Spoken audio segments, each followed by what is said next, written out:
Oi pessoal, bem-vindos a mais um vídeo aqui do canal. Essa semana eu andei pensando num projeto para realizar aqui no sábado com vocês. Então eu fiquei maquinando aqui em casa o que eu iria fazer. E aí eu descobri que eu tinha 2 telas brancas aqui em casa e alguns materiais que eu iria transformar num quadro. O resultado desse vídeo você vai ver agora. Acompanha até o final.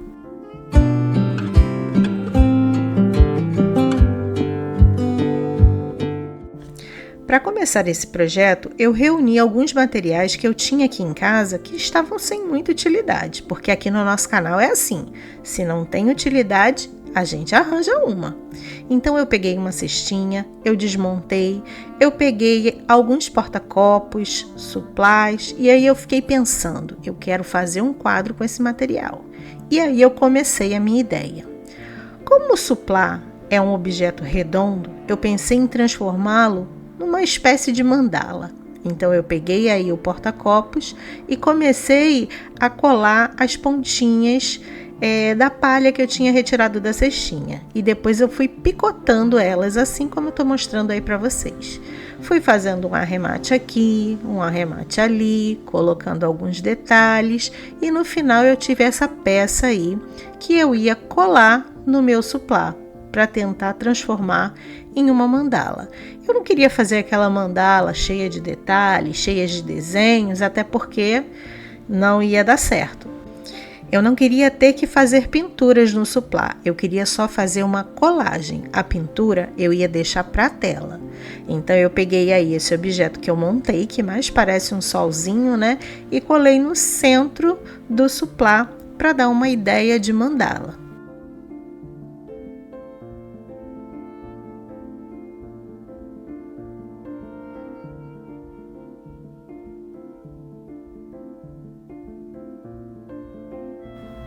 Eu coloquei bastante cola para ele ficar bem firme. Lembrando que esse suplá é de plástico e esse porta-copos é de madeira. Então, tem o peso do suplá e o peso do porta-copos. Então, cola bem direitinho para dar certo. Na sequência, eu peguei umas bolinhas de madeira que eu tinha aqui em casa e eu queria fazer uma espécie de caracol no meu segundo suplá, né? Porque eu tô bolando 2 quadros, 2 telas. Como eu tinha 2 telas em branco, então eu vou usar as 2. Então, eu peguei essas bolinhas e prendi num cordão, porque eu queria colar no fundo do suplá. Então, eu não ia colar bolinha por bolinha, ia dar uma trabalheira danada e corria o risco de soltar uma bolinha aqui, outra ali.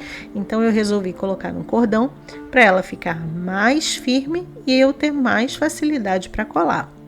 Só que ao final aí da minha colagem, as bolinhas não foram suficientes. Faltou um pedacinho pequenininho. Eu queria fazer um caracol, mas meu caracol chegou até a metade só. Então faltou aí algumas bolinhas. Então eu fui começar a catar bolinhas aqui em casa. Então achei algumas de um outro projetinho que eu já tinha aqui e resolvi complementar. Só que essas bolinhas, elas já estavam pintadas com betume. Então, conforme eu fui fazendo a colagem, eu percebi que foi ficando diferente. Eu queria ter deixado as bolinhas cruas, mas não ia ficar legal. Então, o que eu resolvi fazer?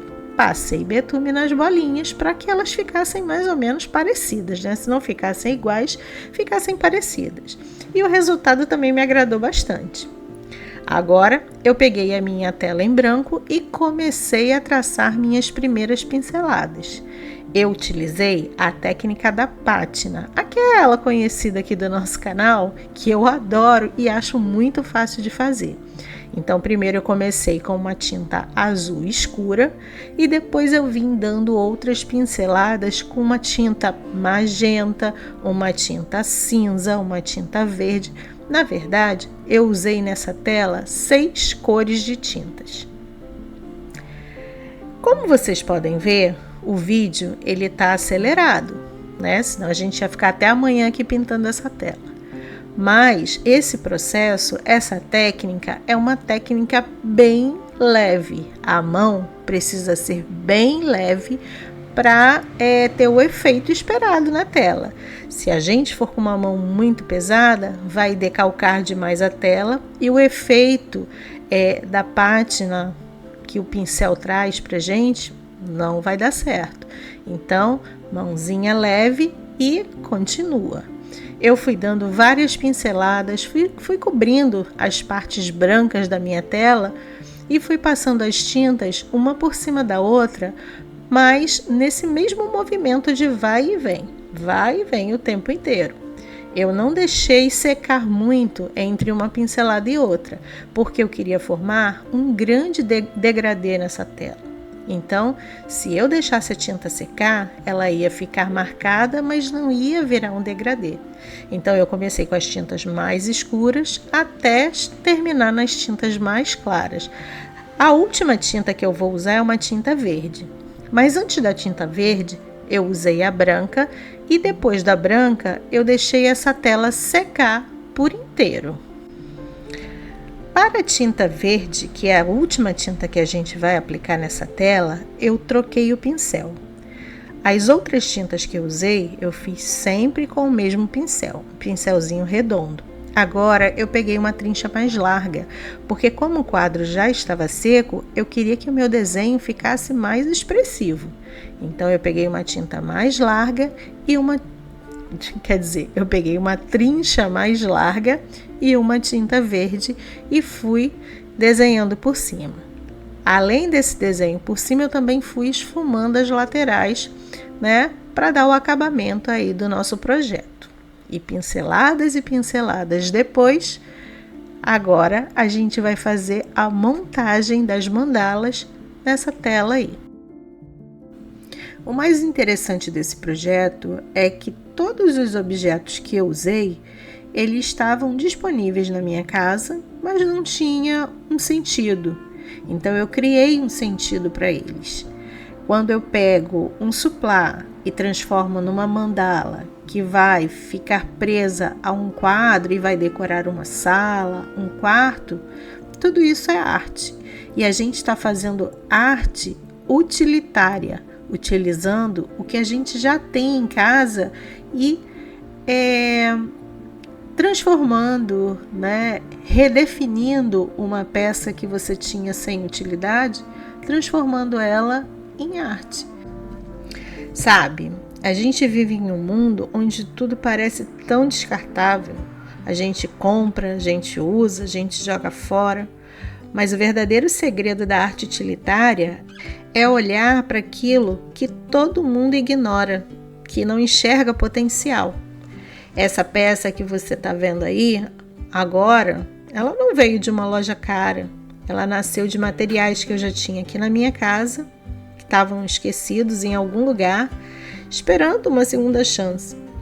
Dá um orgulho danado saber que a sua casa agrega história de objetos que foram construídos por você. Isso é muito bom. Não é só sobre economizar, é sobre colocar um pedaço da nossa energia no lugar onde a gente mora. E isso é muito prazeroso. Se esse projeto também tocou você, me conta aqui nos comentários. Eu vou adorar saber. E se você fizer esse projeto aí na sua casa, não esquece de me marcar lá no Instagram. Meu Instagram é @andreaschmidt. Eu vou deixar aí no box de informação. Então, espero que vocês tenham gostado desse vídeo, que ele sirva de inspiração, como todos os outros vídeos aqui do canal, que você curta bastante criar novos espaços, novos itens de decoração para sua casa. E se você gostou desse vídeo, não esquece de curtir, de compartilhar, deixar seu comentário, a sua visualização, o seu comentário e a sua curtida ajudam a levar esse vídeo para mais pessoas. Então, eu fico por aqui, um grande abraço e eu te vejo no vídeo de domingo. Tchau, tchau!